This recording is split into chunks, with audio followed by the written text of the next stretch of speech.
2022 ലോകകപ്പ് മത്സരത്തിലെ ബ്രസീലിന്റെ തോൽവി കണ്ട് തളർന്നു വീണ ഒരു ആരാധകനുണ്ട് എറണാകുളത്ത്. കാക്കനാട് സ്വദേശി അക്ഷയ് വീണ്ടും ഒരു ഫുട്ബോൾ കാലത്ത് കനിവ് പാലിയേറ്റീവ് പ്രവർത്തകർ അക്ഷയെ കാണാനെത്തി ബ്രസീലിന്റെ ജേഴ്സി അണിയിച്ചു. ഫുട്ബോൾ വിശേഷങ്ങളും പങ്കുവച്ചാണ് കനിവ് പ്രവർത്തകർ മടങ്ങിയത്. കാക്കനാട് പാറയ്ക്കാമുകൾ കളപ്പുരയ്ക്കൽ വീട്ടിൽ KP അക്ഷയ് ബ്രസീലിന്റെ കടുത്ത ആരാധകൻ. കഴിഞ്ഞ ലോകകപ്പ് കാലത്തെ ബ്രസീലിന്റെ തോൽവി അക്ഷയ്ക്കുണ്ടാക്കിയ ആഘാതം ചെറുതല്ല. ക്വാർട്ടർ ഫൈനലിൽ ക്രൊയേഷ്യയോട് ബ്രസീൽ തോറ്റത് കണ്ട് വീണതാണ് അക്ഷയ്. 4 വർഷത്തിന് ശേഷം ബ്രസീൽ പൂർവാധികം ഊർജത്തോടെ തിരിച്ചു വരുമ്പോഴും അക്ഷയ് ആ വീഴ്ചയിൽ നിന്ന് എഴുന്നേറ്റിട്ടില്ല. പാറയ്ക്കാമുകളിലെ ബിഗ് സ്ക്രീനിൽ മത്സരം കാണുമ്പോഴാണ് അക്ഷയ് നിലത്തു വീണത്. കളി തോറ്റതിന്റെ നിരാശയിൽ അക്ഷയ് നിലത്തുകിടക്കുകയാണെന്നാണ് സുഹൃത്തുക്കൾ കരുതിയത്.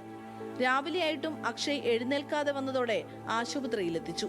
പരിശോധനയിൽ അമിത രക്തസമ്മർദ്ദം മൂലം തലച്ചോറിൽ രക്തം കട്ടപിടിച്ചതാണെന്നും ഗുരുതരാവസ്ഥയിലാണെന്നും ഡോക്ടർമാർ കണ്ടെത്തി. വേണ്ടുന്ന എല്ലാ കെയറും നമ്മൾ ചെയ്യുന്നുണ്ട്. ഇപ്പം അത് നോക്കിയപ്പോഴത്തേക്ക് നമ്മൾ വൈറ്റൽസിന് സ്റ്റേബിളാണ്.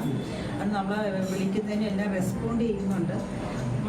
നമ്മൾ ചിരിക്കുകയൊക്കെ ചെയ്യുമ്പോൾ നമ്മൾ കോൺഷ്യസ് ആണ്. ഇതിനെക്കുറിച്ച് നമ്മൾ എസ്പെഷ്യലി ഇപ്പം അവനും ഫുട്ബോളിന് റിലേറ്റഡ് ആയിട്ട് പറയുമ്പോഴത്തേക്ക് അവനത് നല്ല ഒരു മൂവ്മെൻറ്റ്സ് ഉണ്ട്. അതിന് അവർ അതിൻ്റെ ഗിഫ്റ്റുകളും മറ്റും കൊടുക്കുമ്പോഴും എല്ലാം തന്നെ ഇപ്പം വൈറ്റലി സ്റ്റേബിളാണ്.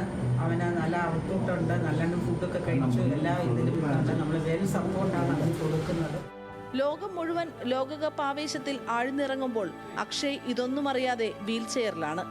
വീട്ടിലെത്തിയ കനിവ് പെയിൻ ആൻഡ് പാലിയേറ്റീവ് കെയർ പ്രവർത്തകർ പതിവ് പരിശോധനകൾക്ക് ശേഷം അക്ഷയെ ബ്രസീലിന്റെ ജേഴ്സി അണിയിച്ചു.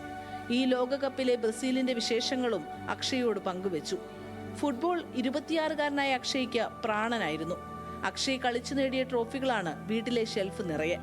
ഈ ലോകകപ്പിൽ ബ്രസീൽ കിരീടം ചൂടുമെന്നും അത് കണ്ട് അക്ഷയ് ആർപ്പു വിളിക്കുന്നതും കാത്തിരിക്കുകയാണ് അമ്മയും അച്ഛനും സഹോദരിയും അടങ്ങുന്ന കുടുംബം.